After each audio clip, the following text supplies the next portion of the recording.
So when I look at the world and say, why is it screwed up? Why is there such a gap between the rich and the poor? Why is real estate in a bubble? You can trace much of it back to 50 years ago, August 15th, 1971. January of 1972, I was on an aircraft carrier in the South China Sea when because I missed the announcement that what Nixon did in August 15th.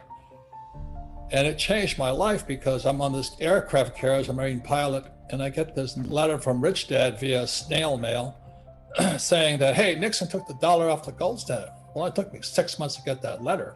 But anyway, with that, I didn't know what it meant. Back in 1971, for those who may not know it, it was illegal for Americans to own gold because in 1933, FDR took the dollar off the gold standard.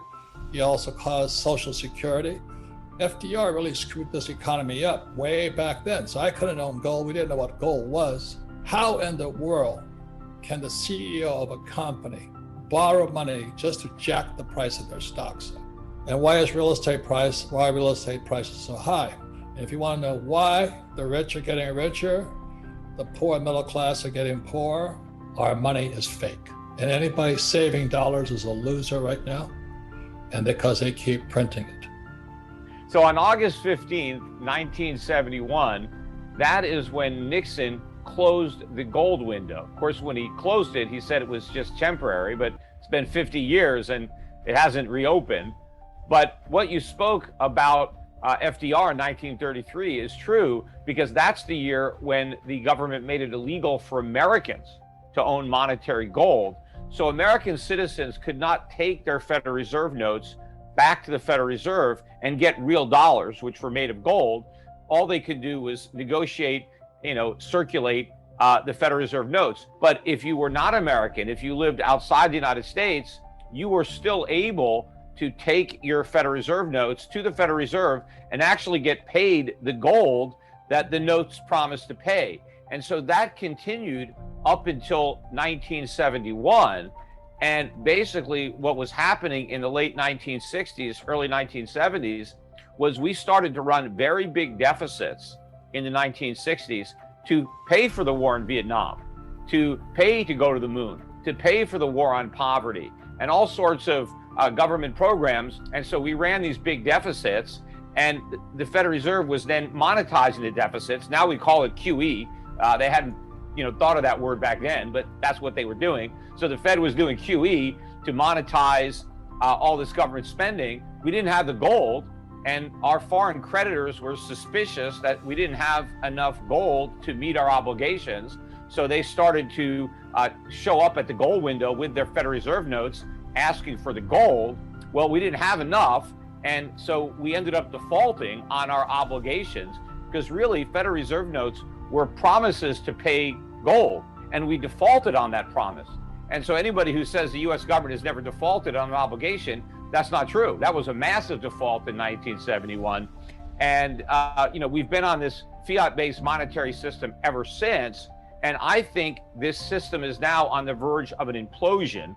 And I think we're going to see this, relatively soon, where the dollar now collapses and the world returns to the gold standard just without the dollar. Because when the world was on a dollar standard after Bretton Woods, it was because the dollar was not only backed by gold, but redeemable on demand into gold. And after we defaulted, the dollar, lost a lot of value in the 1970s, about 2/3 of its value relative to the Deutsche Mark, the yen, the Swiss franc. But it continued to serve as the reserve, and it's a reserve currency to this day. I think that status is what's in jeopardy. It would look pretty bad for America, because a return to the gold standard would mean a rejection of the dollar standard. And so if the dollar was no longer desired as the reserve, the value of the dollar on international exchanges would collapse, because we have these record trade deficits. I mean, the last trade deficit we had, all-time record high, we're running trade deficits of about $1.2 trillion a year. It is enormous. But the only reason we could do this is because the world will take dollars for their stuff.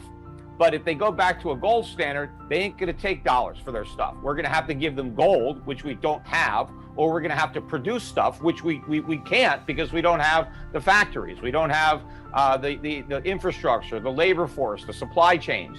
So the dollar is going to collapse. And what's going to happen is all of these products that Americans take for granted are on the shelves when they want to buy something. They're all going to be gone because we're not going to be able to afford them. I mean, they're going to be too expensive for Americans to buy. So the entire American standard of living is going to collapse. Now, it's not going to make that big a difference for a lot of the other countries outside the US because they don't issue reserve currencies.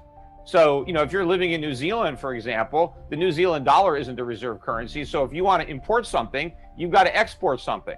And so people in New Zealand have to earn dollars. We don't have to earn dollars. We just print them. Well, now the people in New Zealand will start earning gold instead of dollars. But the change for America is huge because we used to be able to print dollars. We can't print gold. We have to earn gold just like everybody else. And that's a game changer for Americans. But it's also a game changer for people who have savings, people who, are hoping to retire. If you think you're going to retire on a bunch of dollars, you got another thing coming. It's the dollars that are going to retire, not you. You're going to keep on working unless you take action now to divest yourself of US dollars and dollar-denominated assets and buy some real things, foreign stocks, property, gold and silver. You got to get out of paper and into actual things that have real value and that can generate real income. But what's going to be worse is if the stock market doesn't crash, because the only thing that's going to prevent the stock market from crashing is the dollar crashing instead. And that's even worse if you're planning on retiring. So I think the baby boom is probably screwed either way, unless they act now and completely change their investment portfolios to be prepared for both a stock market crash or a dollar crash. They have to be prepared for either one. But the dollar crash is actually worse. In the dollar crash, the stock market goes up, but it doesn't matter that it went up because the value goes down anyway. I mean, go take a look at a chart of the Zimbabwe stock market. That market never crashed. It went straight up. The problem is it didn't go up as much as the Zimbabwe dollar went down. So, you could see the stock market going up, but if everything at the supermarket is going up 2 or 3 times as fast, you're not getting richer, right? You're getting poorer, even though you have a higher net worth in dollars. Look, there are lots of billionaires in Zimbabwe. There are trillionaires in Zimbabwe. Who cares? I mean, you're a trillionaire, but you're broke, right? Because the money isn't worth anything. So if you think you're going to retire because you got $5 million, $10 million, you don't know. What if $10 million is what it costs to buy a cup of coffee?